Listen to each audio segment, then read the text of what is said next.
You've heard liberals compare Trump to Hitler. So we asked a woman who was born in Nazi Germany. A popular talking point on the left is that Donald Trump has things in common with Hitler. But is this the case? Independent Journal Review decided to speak to a woman born in Nazi Germany about the comparison. We talked with Marian Ingeborg Andrews, who goes by Inga. She was born in Dusseldorf, Germany, in 1940 during Hitler's reign. While most kids were playing with friends, Andrews was hiding in air raid shelters and helping to clean up the rubble from destroyed buildings to rebuild her city. Andrews said, "What is going on in this country is giving me chills. Trump is not like Hitler. Just because a leader wants order doesn't mean they're like a dictator. What reminds me more of Hitler than anything else isn't Trump, it's the destruction of freedom of speech on the college campuses, the agendas fueled by the professors. That's how Hitler started. He pulled in the youth to miseducate them, to brainwash them. It's happening today." Andrews drove home her point further for the younger generation. "It saddens me that we are teaching garbage in the schools and in the college. We don't teach history anymore. History repeats itself over and over. The kids out there today haven't ever lived through a war like I did. I remember sitting in a rock pile, cleaning rocks, to rebuild Germany. I remember eating maple leaves and grass to survive." She later made it to the US when her mother married an American, but her journey wasn't without hurdles. It took 6 years because she had worked in Germany. It took 6 years to clear her to be able to be married. Then when you married an American, because we were the enemy, you had to wait. We had to go from Heidelberg to Bremerhaven where another camp was. This camp was run by the US military. They vetted us in both places. There were all these German brides with their children and families who had to be vetted again for 3 of 4 days before they could get on the ship. The ship we took was the USS Washington. We arrived in New York in March of 1953. My mother, Meta Weinbach, and I still had the last name Muller. So we had a vetting process like what we are going through now, because you have to have this to make the country safe. Then Andrews had some choice words for the protesters in the streets destroying property. "America needs to grow up. The young people who are rioting and destroying property, who have no respect for elders and freedom of speech. I was so proud to become a citizen of this country."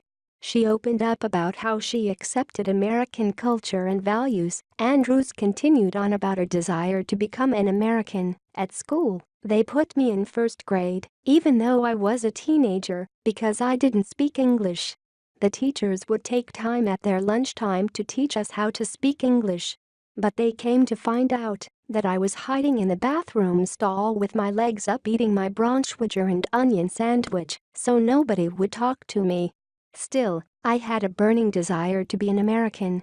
I went to night school to learn English. I would practice English without a German accent. I didn't want to be German. I wanted to be an American. When I was 14, I was working in a drugstore reading comic books.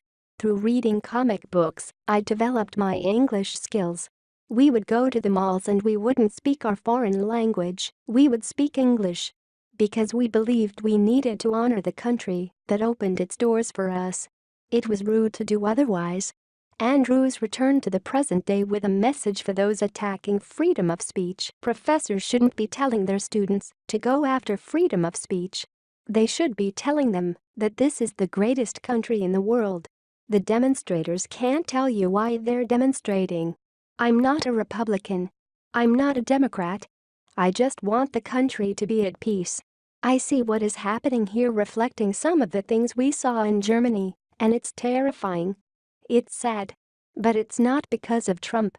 It's because of poor education. Trump is not like Hitler. The theory that he is propaganda. Yes, I lived through some of Nazi Germany, but all you have to do is read some books about that period to see how wrong that theory is. She finished by sharing a personal story. "I had an aunt who was in the Olympics. My aunt got all this extra stuff from Hitler and was surrounded by this propaganda," she said, before explaining how she couldn't keep a relationship with her aunt. "I couldn't have anything to do with her. Even after the war, she was calling the Jewish people, of whom I was friends with, dirty Jews. My point in saying all this is that, if people aren't able to see outside of one worldview, that's what happens, Andrews concluded. They buy the propaganda.